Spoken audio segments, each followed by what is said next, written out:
Hola amigos, tripulantes de nuestra querida, contaminada y única nave espacial.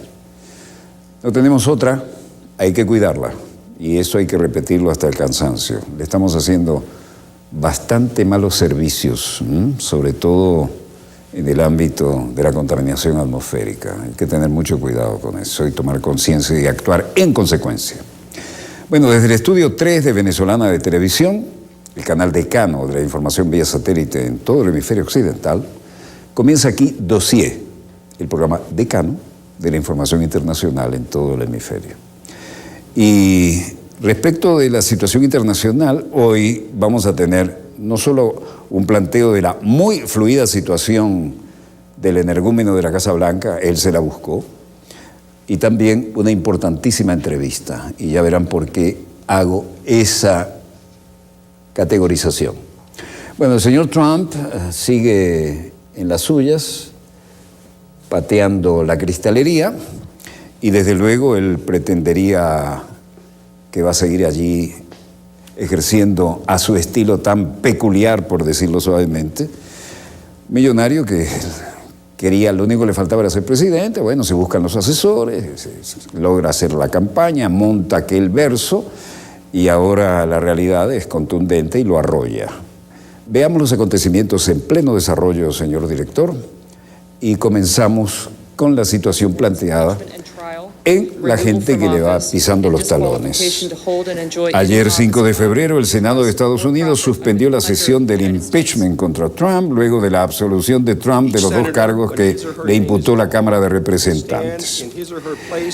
El juez principal de la Suprema habla de la votación sobre el primer cargo artículo en contra de Trump. Estamos en el piso del Senado, en una parte importante de este segmento histórico, y el piso del Senado, el republicano Mitt Romney, crítico ocasional del presidente Trump, ahora es escuchado y el voto es culpable. Donald John Trump, President of the United States, guilty as charged. 52 senators have pronounced him not guilty as charged. 2/3 of the senators present not having pronounced him guilty.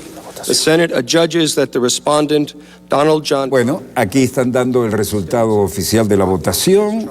Porciones del segundo artículo del encuentro se leen acá entre flashes, ¿no? Bueno, 48 no culpable y 52 culpable, ¿no? 52 a 48. Si hecho esto, la situación se le pone cada vez más chiquitica al presidente. Issued by the House of Representatives pursuant to its sole power of impeachment. El juez Robert pide la votación para el segundo artículo, lo van haciendo por numeración, y el piso del Senado vota y el Senado llega a resultados más o menos en la misma línea, y como senador y candidato presidencial, el voto de culpable emitido por el precandidato Bernie Sanders aparece ahí registrado. Se escucha el voto de culpable del líder de la minoría del Senado, Chuck Schumer.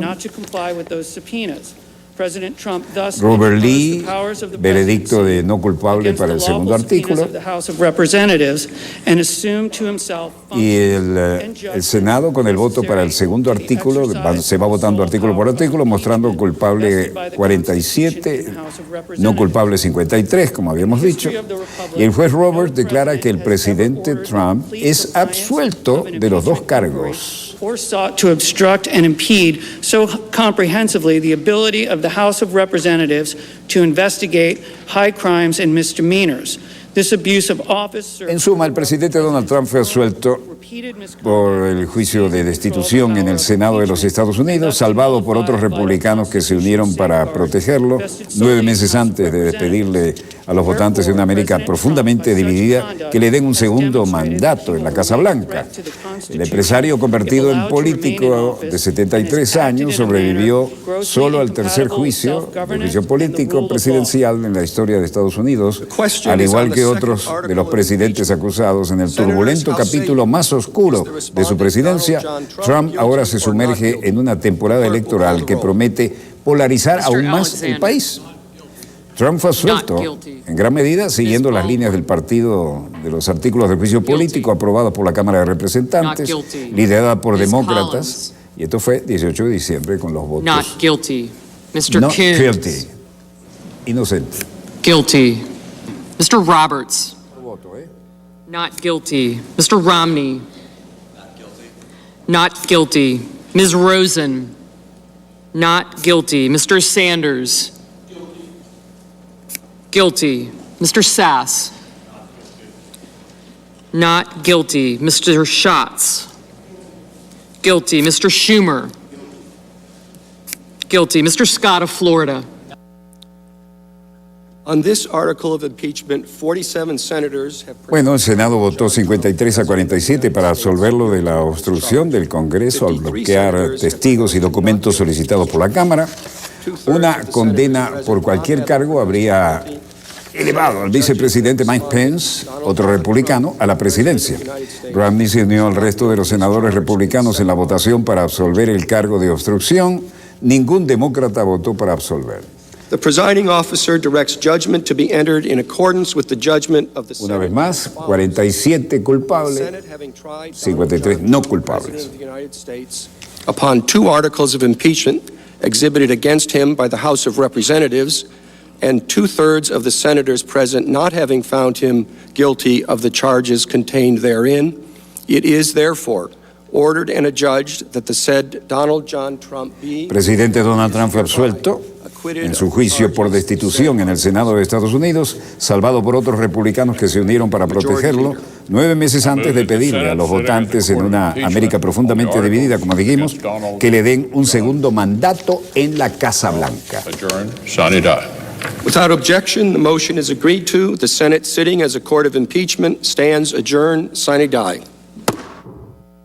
Se cierra con una votación 52-48 para absolverlo. Bueno, no vuelvas a hacerlo otra vez, ¿oyeron bien? De nuevo, no vuelvas a hacerlo otra vez. Don't do this again. Bueno, también ayer 5 de febrero, el arrogante jefe de la mayoría republicana del Senado de Estados Unidos, Mitch McConnell, en forma muy prepotente, regañó y amenazó al muy estilo patotero de su jefe Donald Trump a los demócratas de la Cámara de Representantes, después de que el Senado absolvió a Donald Trump en un amañado juicio desde que se prohibió interrogar testigos y se prohibió aportar documentos probatorios y, según algunos demócratas, bajo amenazas a senadores republicanos si votaban contra Trump. Es decir, sacaron todo lo ilegal.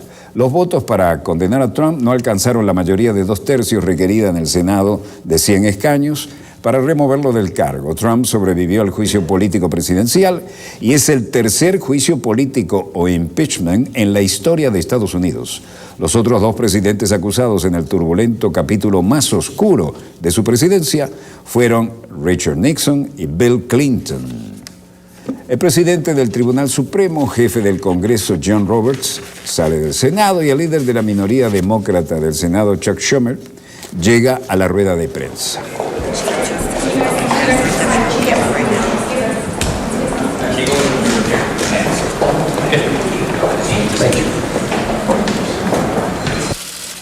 Chuck Schumer dice buenas tardes a todos.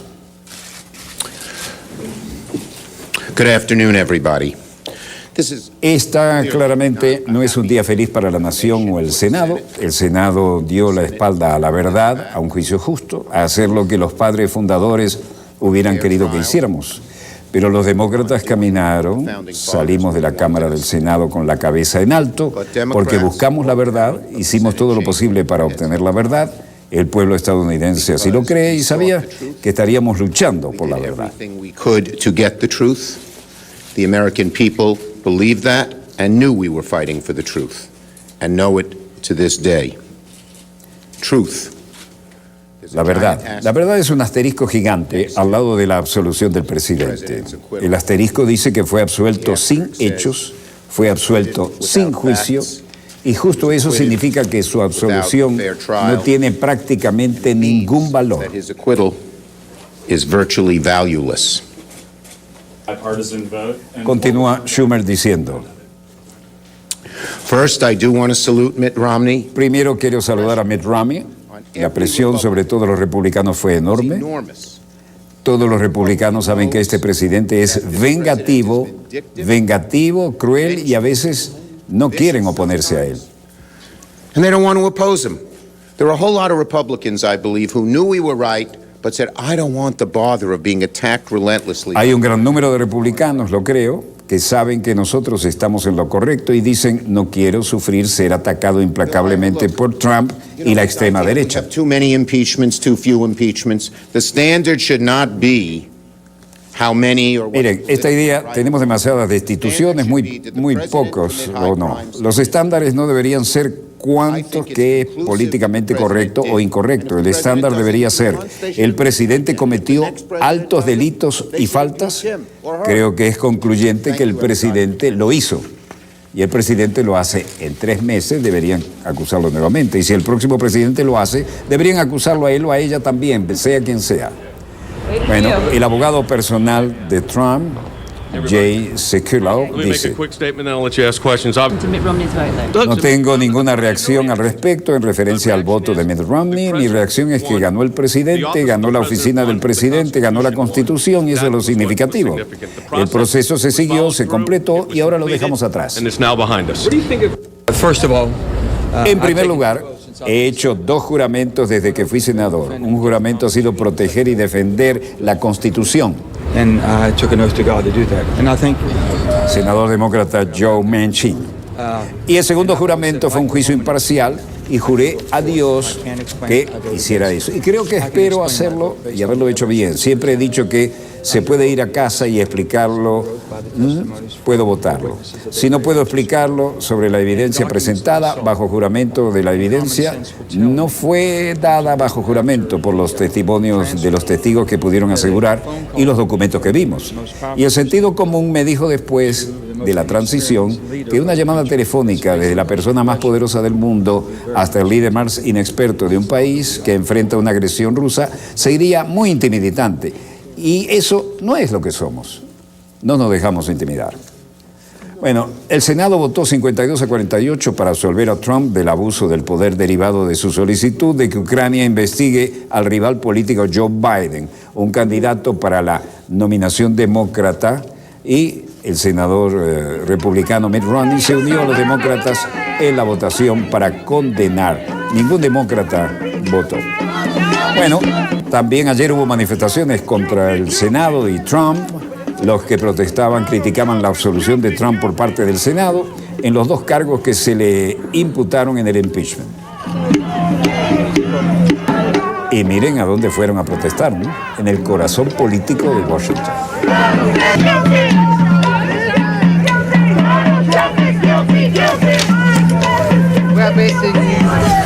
I think it's disgraceful. I think Creo que es vergonzoso, creo que está claro que Trump fue culpable y está claro que abusó del poder, está claro que él, olvidó los cargos que fueron confiados por el público y está claro que es culpable y debería haber sido removido de la oficina y el Congreso debió haber hecho eso. Un grupo de manifestantes delante del Capitolio con megáfonos, como los otros del Senado, ha mostrado que no lo detendrán, gritaban. Los manifestantes, en un signo que se lee, rechacen el encubrimiento, reject the cover.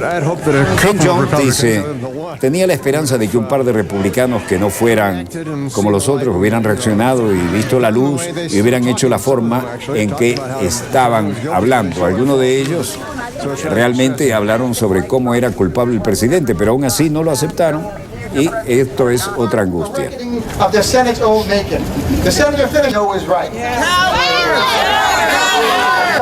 Es una multitud bastante buena, creo que todo el mundo es como yo, quieren hacer una declaración como individuo. No parece que sea una persona soltera que necesariamente pueda hacerlo, si nos reunimos suficientes y tratamos de hacer la diferencia.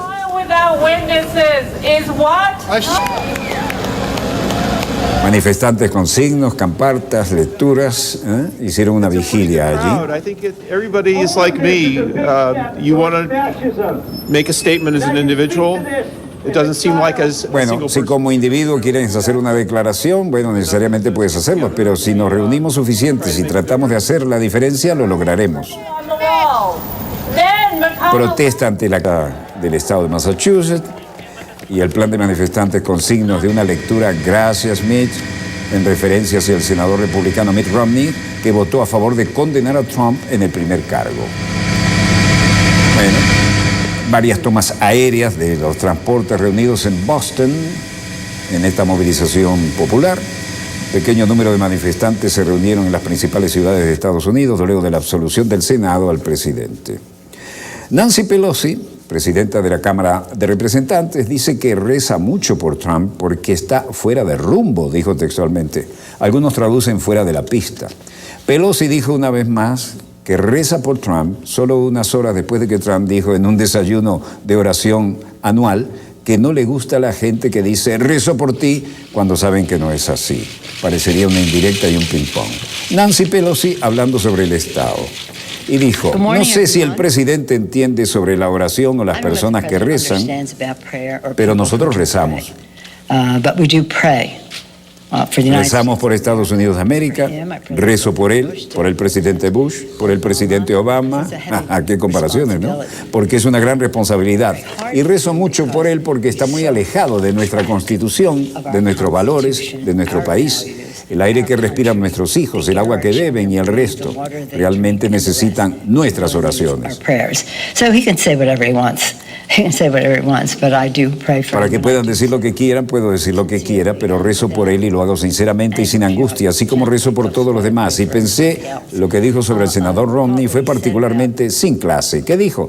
Hay algunas personas que usan su fe como una excusa para hacer algo incorrecto. Recuerdo que lo dijo sobre Romney. Es tan inapropiado en un desayuno de oración decir eso.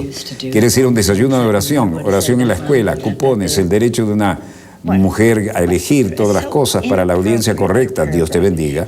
Es un desayuno de oración y eso es algo por la fe. Puede que no sea algo con lo que estoy de acuerdo, pero no es apropiado hablar así. Por entrar en el mercado de valores y plantear su absolución y caracterizar erróneamente las motivaciones de otras personas. Están hablando de cosas de las que sabe poco. Él no sabe de fe y oración.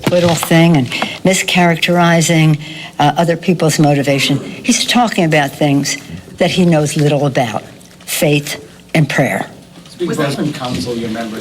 Luego Pelosi respondiendo a las preguntas dice, no lo hice, ni manifesté falsedades. Muy difícil para nosotros hacer que hablemos sobre problemas en los que hemos trabajado. Infraestructura y el resto lo tergiversó, todo eso. Era necesario llamar a la atención del pueblo. El pueblo estadounidense para decir que esto que está diciendo no es cierto y así es como se afecta. Y no necesitamos ninguna elección de nadie, especialmente del presidente de los Estados Unidos, sobre qué es dignidad. ¿Está bien comenzar a decir 4 años más en la Cámara de Representantes? Es simplemente inaudito. Es inaudito que el presidente insulte a las personas allí que no comparten su punto de vista y que se tergiversen.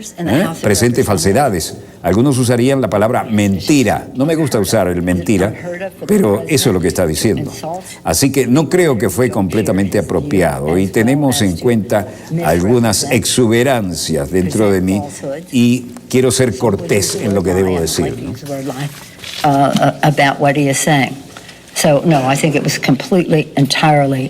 Es espantoso lo que dice y luego lo que me dice es rompiendo las falsedades. ¿Ese es el mensaje equivocado? No lo es. He tratado de ser amable con él. Siempre soy digno. Fue un acto muy digno comparando con mis exuberancias, como dije. Pero no permitiremos que ningún presidente use el Capitolio y use la Cámara de Representantes, la Casa del Pueblo, como telón de fondo para él. Ahora todos los presidentes tienen invitados constantes.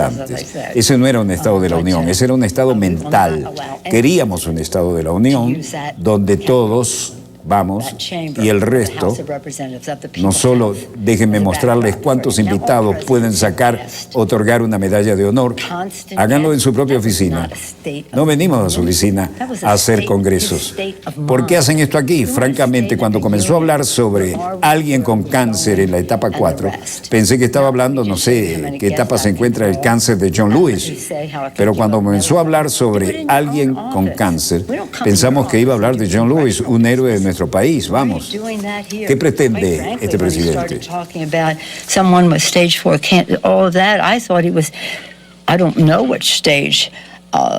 Así que ayer el Senado actuó por primera vez en la historia. Un senador votó en contra de su propio presidente en una decisión sobre destitución. Dios lo bendiga por su valor. Esta mañana el presidente dijo que cuando la gente usa la fe como excusa, y luego dijo, eso son cosas malas, pero lo que sea que dijo, completamente inapropiado, especialmente en un desayuno de oración como fue el que fuimos convocados. Así que nuevamente le extendí la mano de la amistad para darle la bienvenida como presidente de los Estados Unidos a la Casa del Pueblo, y también fue un acto de amabilidad, porque yo, me miró como si estuviera un poco sedado. Él también me dio la mano, eso fue todo. Eso no significó nada para mí y no tuvo nada que ver con mi desgarro. Eso vino mucho más tarde. Hay una velocidad lector, acabo de pasar de eso, y supe que venía pasado cuando vi la compilación de falsedades y escuché el primer trimestre y el tercero, y comencé a pensar que tenía que haber algo que indicara claramente al pueblo estadounidense que esto no es la verdad. Ha triturado la verdad en su discurso, está triturando la Constitución con su conducta, trituró el estado de su discurso mental mientras decía gracias a todos. Y ahora digo yo, gracias a todos. Clearly indicates to the American people that this is not the truth. And he has shredded the truth in his speech. Trituré las hojas de su discurso mental. Muchas gracias a todos. I shredded his state of his mind address. Thank you all very much. Thank you.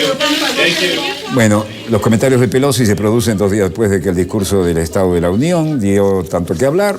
Trump se niega a estrechar la mano de Pelosi en el discurso del Estado de la Unión y con ello intenta hacerla quedar mal ante todo el mundo. Pero al terminar Trump el discurso, ella, en conciencia de que tenía a todos los medios del mundo enfocándola, hizo trizas, y lo van a ver, el papel del discurso de Trump, que el discurso que Trump le había entregado al principio a las 2 autoridades de la Cámara.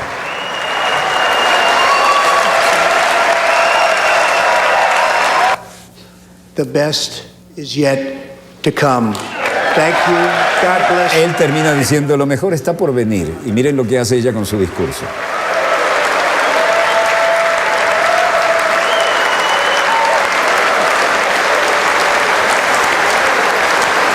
Nancy Pelosi es hoy la segunda en línea en sucesión del presidente. Y si a Trump y al vicepresidente Mike Pence le sucediera algo que les impida continuar el ejercicio de la presidenta, ella asumiría la presidencia.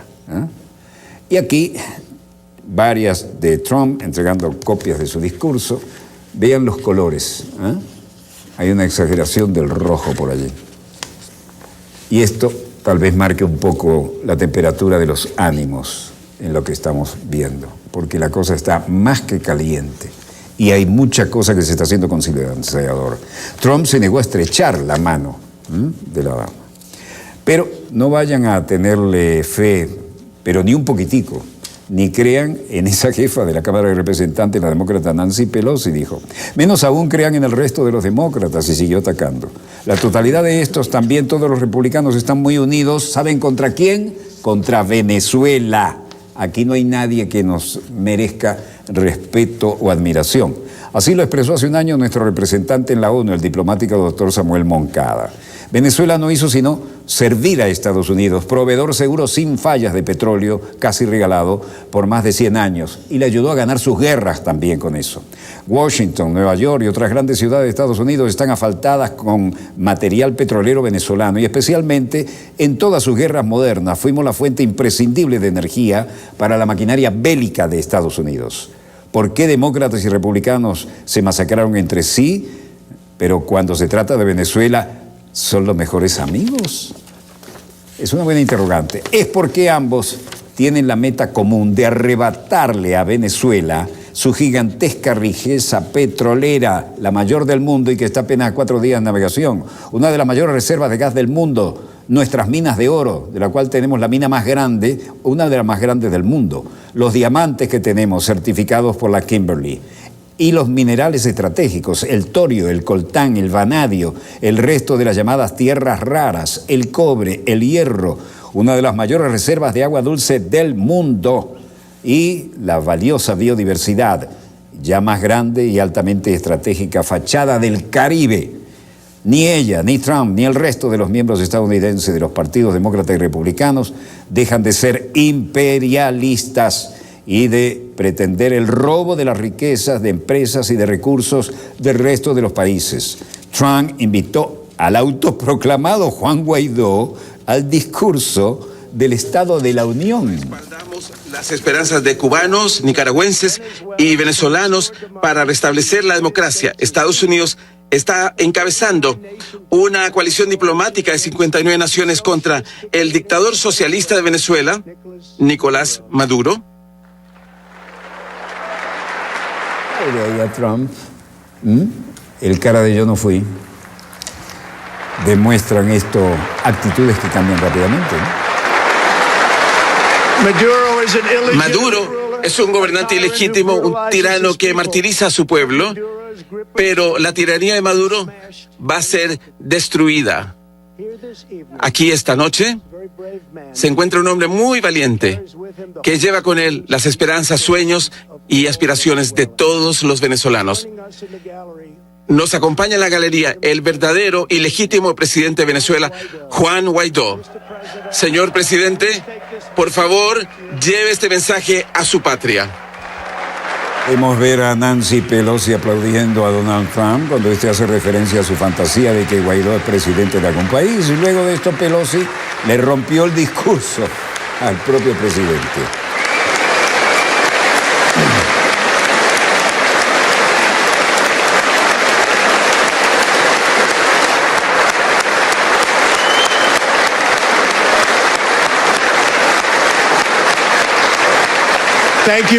Gracias, señor presidente. Estamos honrados. Muchas gracias. Bueno, para muestra un botón. El acecho de Estados Unidos, tanto demócratas como republicanos, el presidente Nicolás Maduro informó que un barco estadounidense intentó ingresar a aguas territoriales venezolanas y fue expulsado. El barco estadounidense había bordeado la frontera marítima de Venezuela antes de ser echado en las proximidades de nuestras aguas. El presidente Nicolás Maduro, con tropas en el evento para conmemorar el 4 de febrero, Día de la Dignidad en Venezuela, con la asonada militar del presidente Hugo Chávez que cambió la historia. Caracas, Venezuela, 4 de febrero. Eterno Hugo Chávez, el 2 de febrero, 21 años del inicio de la Revolución Bolivariana. Un proyecto de inclusión, de justicia social, humanista, ciencia. El 4 de febrero no terminará jamás. Es el día a día. Es preservar la independencia, la soberanía. Esta caminata, este recorrido que se realiza desde muy temprano en las calles de nuestra ciudad capital, específicamente Iván Duque. Pero más allá de esta amenaza del bloqueo económico, se convirtió en el para siempre, con los hechos históricos del 4, fecha que marcó también una inflexión en la historia de Venezuela. Fue un despertar patriótico. Heroica, protagonizada por el pueblo, protagonizada por el hombre hecho pueblo, que era el comandante eterno Hugo Chávez, y también por esos jóvenes, la independencia de Venezuela, que había sido lograda por el libertador Simón Nacional, frente a el enemigo común histórico como lo es el imperialismo. Hace unos días un barco de guerra gringo empezó a pasear en la rayita y los oficiales de la Armada pidieron autorización inmediata para ir a perseguirlo y advertirle que no podía entrar en mar territorial venezolano.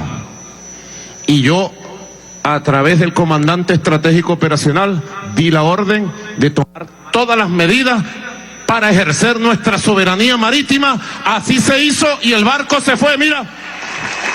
Se fue. Barco gringo fuera de aquí. Para su aplicación serán los ejercicios militares. 28 años del 4 de febrero de 1992 y decía que esta fecha histórica marcó 2 siglos. Yo he denunciado, alerta, hay un grupo de mercenarios financiados y entrenados por Iván Duque en Colombia que han sido enviados a Venezuela a hacer ataques terroristas contra unidades y naves militares de Venezuela. Oído, 1000 ojos, 1 millón de ojos, 1 millón de oídos. porque estoy seguro que más temprano que tarde los vamos a capturar y los vamos a castigar de acuerdo a la justicia venezolana, porque en Venezuela queremos paz, no al terrorismo de Iván Duque en Venezuela, no al terrorismo, paz. Reciente que el comandante Hugo Chávez, soberanía, es también el 4 de febrero el epicentro de la reconciliación y del...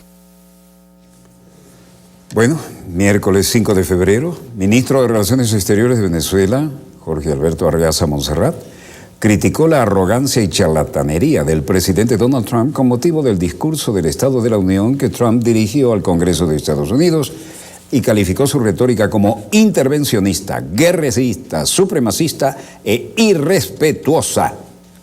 Caracas, ministro de Relaciones Exteriores Jorge Arreaza, llegando a la conferencia de prensa que brindó con mucha presencia. 50 segundos. Oficial del Gobierno de la República Bolivariana de Venezuela. En un agonizante esfuerzo por revivir la ya fracasada estrategia de cambio de gobierno por la fuerza, apegado a un guión prefabricado, en medio de un espectáculo electoral circense y haciendo uso de un discurso lleno de mentiras, chauvinismo y declaraciones supremacistas, Trump ofende e irrespeta al pueblo venezolano al proferir violentas amenazas contra su integridad y contra el gobierno constitucional, legítimo y democrático del presidente Nicolás Maduro Moros. Los Estados Unidos, plaga de miserias, nuestra América. El gobernante estadounidense, en una delirante y arrogante alocución en la que parecía resucitar el ya caduco destino manifiesto, reiteró su desprecio por la paz, por el derecho internacional, por la vida y en particular su desprecio hacia la soberanía de Venezuela, contando con la vergonzosa complicidad de quienes se dedican a vender la patria a cambio de las humillantes migajas que les arroja su jefe, el señor Trump, dependiendo de su estado de ánimo.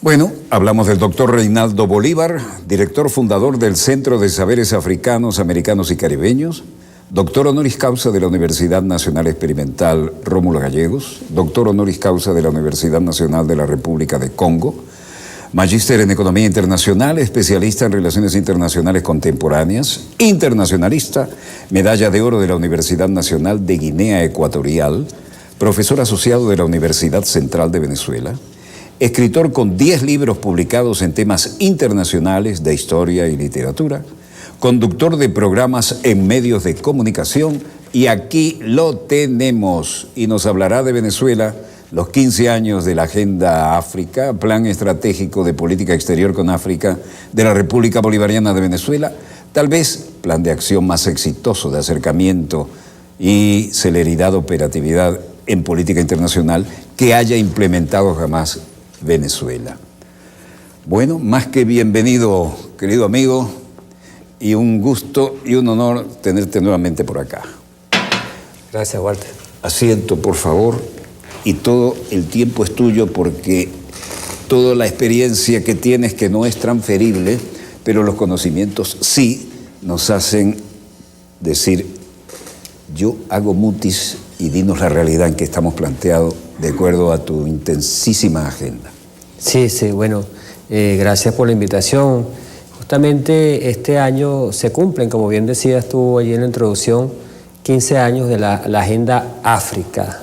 Su nombre exacto, Plan Estratégico de Acción con el Continente Africano, que, bueno, comienza en el 2015, en el 2005, con el presidente Hugo Chávez, en ese momento de canciller Ali Rodríguez Araque, ya desaparecido, luego sucedido por el presidente... Muy querido Ali. Muy querido, luego sucedido por el presidente Maduro en su rol de canciller a partir del 2006 y hasta el 2012. En el 2005 se produce algo trascendental para la política exterior de Venezuela, que fue la mega reestructuración que se hizo en la Cancillería. La Cancillería de Venezuela hasta el 2005, tú bien la conoces, Walter, era una cancillería que respondía a un modelo gomecista, el mismo modelo de 1908, las mismas direcciones, departamentos, jefaturas. El mundo había cambiado en la Primera Guerra Europea, llamada Mundial, de 1914 al 18.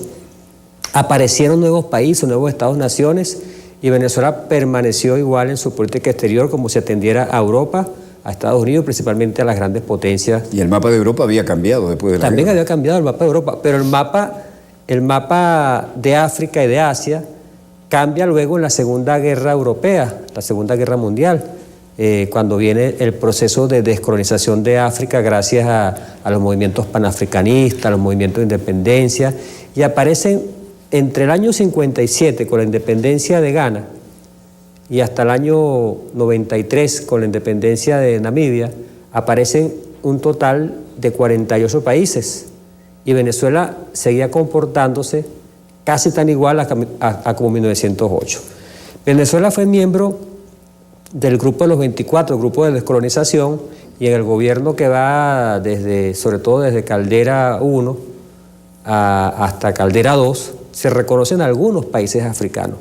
Pero cuando comienza la reestructuración de la Cancillería, cuando el presidente Chávez crea los viceministerios, los despachos de viceministros, uno para Asia, Medio Oriente y Oceanía, otro para América del Norte, otro para Europa, otro para África, nosotros prácticamente desconocíamos a más de la mitad de los estados-naciones africanos.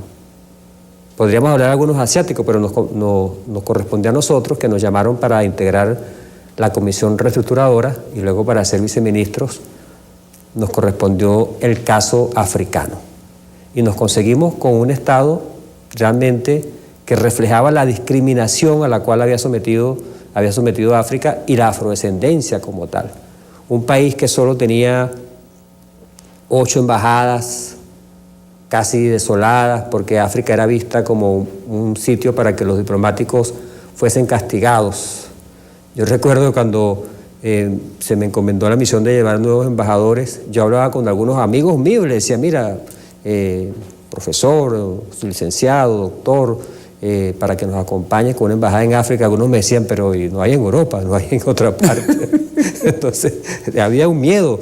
Era considerada la Siberia el lugar de castigo. Entonces hubo, primero que hacer un diagnóstico de qué había en África, darla a conocer, la cantidad de minerales. Cualquier mineral de que tú tengas ideas, Walter, está en África, de 1 a 10. El petróleo, un 20% de producción petrolera, de reservas petroleras, tierras fértiles, la segunda reserva hídrica del planeta Tierra, con unas luchas importantes por el socialismo, por ejemplo, que nosotros nos adentramos en el socialismo del siglo XXI, pues los africanos habían tenido socialismo africano. Cuando apenas se independiza Ghana, Kwame Nkrumah se declara socialista, y luego Sékou Touré. Eso fue un batacazo. Un batacazo, sí. Y ellos, no era esperado esto, pero los africanos en sí tienen un germen de comunidad, del comunismo propiamente dicho, de vivir en colectivo, y se les hacía fácil adoptar políticas de vivencia común. Entonces todos dijeron, vamos a un socialismo a lo africano. Se independizó Guinea, capital Conakry, con Sékou Touré, se tomó el socialismo. Se independizó la Guinea-Bissau de Amílcar Cabral y tomó el socialismo. Ha sido otra, la Burkina Faso de Sankara. Fueron adoptando el socialismo. La Tanzania de Julio Nyerere, muy citado por el presidente Hugo Chávez, el que presidió la Comisión del Sur. El Egipto de Nasser, socialista. Tremenda labor la de Nasser, ¿no? Y le costó lo que le costó, ¿no? Igual que Gaddafi. Lo envenenaron. La Libia de Gaddafi, socialista. Entonces hubo todo un movimiento socialista en África que solo fue acabado a partir de la muerte, de los magnicidios de estos personajes históricos, incluyendo el último de ellos, Muammar Gaddafi, asesinado por la OTAN, asesinado por Estados Unidos, asesinado por Francia. Ese diagnóstico lo hicimos Y la conclusión era, hay que acercarse a través de varias estrategias multisectoriales, a través de la estrategia cultural, la estrategia económica. Lo cultural fue importante. Nosotros, por ejemplo, en el 2005, después de hacer varias giras, de ir a Naciones Unidas, encontrarnos con los africanos, porque los grandes sitios donde estaban las embajadas africanas son Naciones Unidas, bien sea Nueva York, bien sea Ginebra, bien sea Kenia, países grandes, potencias, en el caso de Estados Unidos, tiene casi todos los embajadores africanos, la misma Francia, China, Brasil. Nos acercamos allí para buscarlos, para ir a su encuentro, para explicarles como hermanos por qué habíamos estado tan alejados, a pesar de que hacía unos 2, 3 siglos los habían traído por barco y los habían esclavizado aquí, y ese esclavismo sirvió para que nos relevaran a nuestros hermanos y hermanas indígenas originarios, los relevaran en las luchas contra la usurpación del Imperio Español, porque fueron los que tomaron el testigo, los africanos y sus descendientes. Fuimos a explicarles eso, fuimos a hablarles de eso, fuimos a hablarles de lo común, fuimos a decirles que aquí había música africana, que había comida africana, que había alimentación, gastronomía, que había agricultura. Tú sabes, Walter, que gran parte del aparato productivo venezolano, originario, tradicional, se sustenta en tradiciones africanas. El cultivo del arroz, por ejemplo, el cultivo de los tubérculos, por ejemplo, entre otras cosas. Fuimos a explicarles eso y a decirles, vamos a acercarnos, vamos a unirnos en la solidaridad. Hicimos un gran festival con los pueblos de África en el año 2005 y trajimos 16 naciones de África, en el entendido que pueblos de África son los africanos y su diáspora. Tú sabes que el panafricanismo de Marcus Garvey decía, todos somos africanos si descendemos de África. Entonces los caribeños son africanos, los venezolanos, las venezolanas son africanas porque descendemos de África. Ese era el concepto de pueblos de África. Todos somos pueblos de África. Y nos fuimos acercando, fuimos viendo que hacían falta embajadas, que hacían falta diplomáticos. Y que había otra madre patria. Y que había otra madre patria, como dijo el presidente Chávez, que era África, la otra era una madrastra. Se ordenó, se hizo una planificación de embajadas estratégicas, pasamos de 8 a 18, pero no por pasar, sino para atender a todos los países, y se hizo una gran campaña, una gran misión, yo diría una misión embajada, que era abrirlas y luego también establecer relaciones diplomáticas. La Quinta República en 40 años había establecido relaciones con 27 países.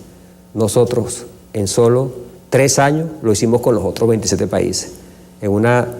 Por eso yo pienso que hoy los que estudian la diplomacia venezolana, las relaciones internacionales, deben estudiar en las escuelas de estudios internacionales, en las escuelas de estudios políticos, en los posgrados de Derecho Internacional, esa política del presidente Hugo Chávez hacia el África, que se llamó justamente Agenda África, y que tuvimos nosotros el orgullo de diseñar y, digamos, el beneplácito para implementar con cancilleres emblemáticos, en ese caso el presidente Ali Rodríguez, el canciller Nicolás Maduro, que tuvo 6 años antes de ser vicepresidente y ahora presidente de la República. Era desplegarse literalmente por el continente africano para que eso rindiera frutos.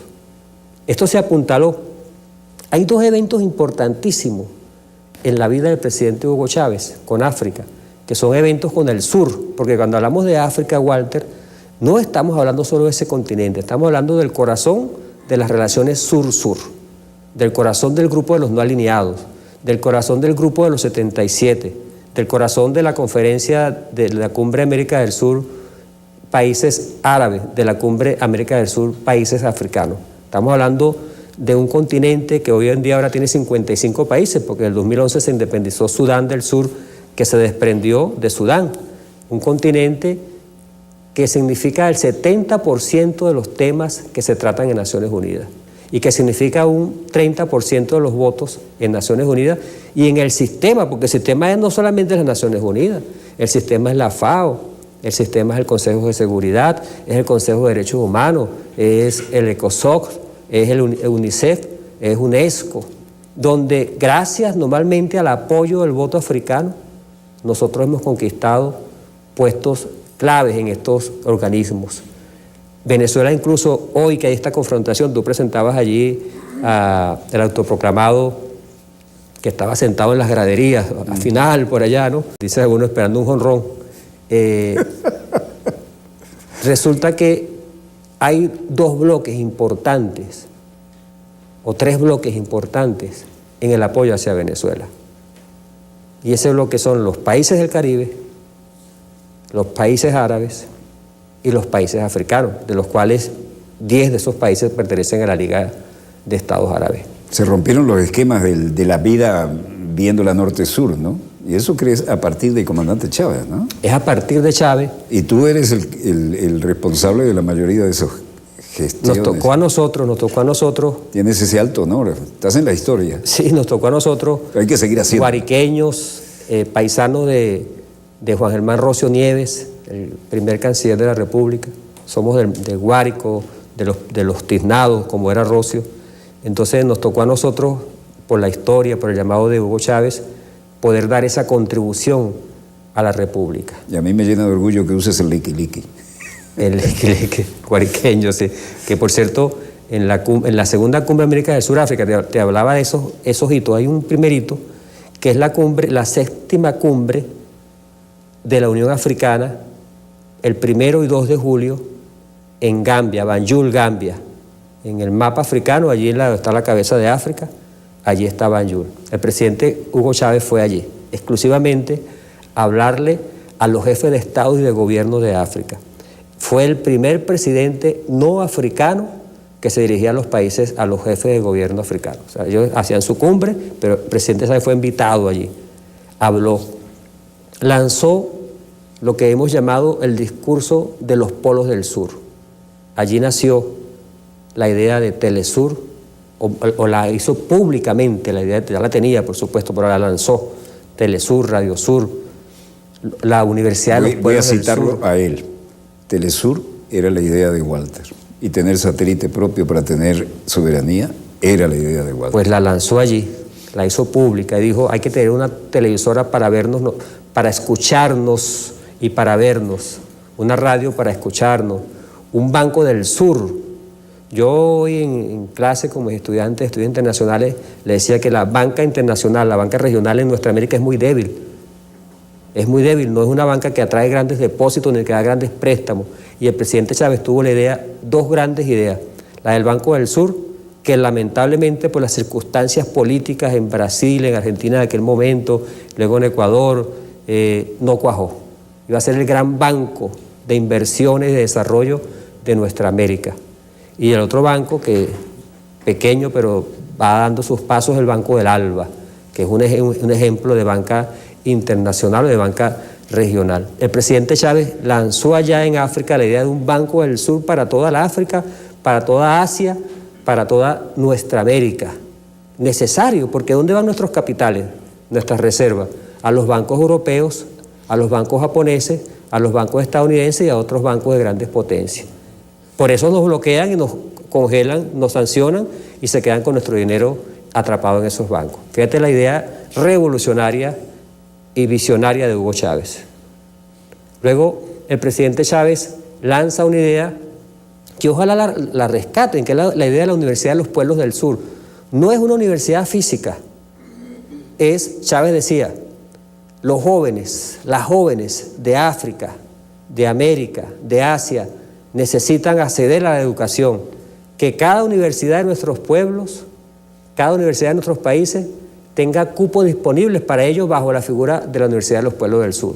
Él hizo su granito de arena cuando crea aquí la ELAN, la Universidad Latinoamericana de Medicina, donde han venido no menos de unos 600, 700 estudiantes africanos y africanas, tengo entendido que siguen llegando, también como los tienen los cubanos. Eso es lo que quería Chávez, una universidad donde vaya nuestra gente, una televisora donde podamos vernos, que la Telesur, el Radio Sur, es decir, el discurso de los pueblos del sur. Y el segundo gran hito es la segunda cumbre América del Sur-África, que se cumplieron en septiembre de 2019, se cumplieron 10 años de esta cumbre. Fue un tremendo esfuerzo, ¿no? Un esfuerzo impresionante. Sin precedente. No sigue teniendo todavía parangón. Vinieron gobernantes de toda América del Sur y de toda África. Lo que dolió además fue el poder de convocatoria, ¿no? Sí, y luego, como vieron que la cosa iba en serio, eso aceleró el ataque contra Libia, porque ahí estuvo Gaddafi. Gaddafi estuvo allí, el presidente le entregó la espada del Libertador. Gaddafi propuso nada menos y nada más que una OTAS, una organización de tratado del Atlántico Sur, para que las comunicaciones, para que la tecnología, los barcos, los aviones pasaran por el sur y no por el norte como es hoy. Era revolucionario. Y eso venía. Por ejemplo, aquí venía una línea aérea que iba a venir desde Trípoli a por la mar. Todo se acabó. Era la Unión África-Venezuela, África-Suramérica. Esa es la Agenda África 2005, que tiene 15 años. De ahí nació el Centro de Saberes Africanos, Americanos y Caribeños, que cumplió 9 años recientemente y que apuntala el conocimiento, que apuntala el pensamiento crítico, que apuntala la política, lo que llaman la fuerza pensante. Entonces, Walter, creo que amerita estudio. Hay un libro que escribí que se llama Venezuela, África, las nuevas relaciones, paradigma de la cooperación sur-sur. Espero que nos lo mandes. Te lo voy a mandar. Pero además lo hubieras traído y lo estábamos mostrando sí, aquí. Estaba pensando es un minuto para el cierre. Sí. Te toca a ti. Este minuto lo aprovecho para hacer ese llamado a Venezuela, a nuestro gobierno, a los gobiernos de África y de América, a crear instituciones pensantes como son los institutos de investigación para estudiarnos entre nosotros, para estudiar a las potencias, para estudiar a Estados Unidos, a Irán, a China, a Rusia, porque debemos estudiar, debemos analizar críticamente y estratégicamente para prevenir y para armar estrategias, como fue el caso de esa Agenda África que este año cumplió 15 años.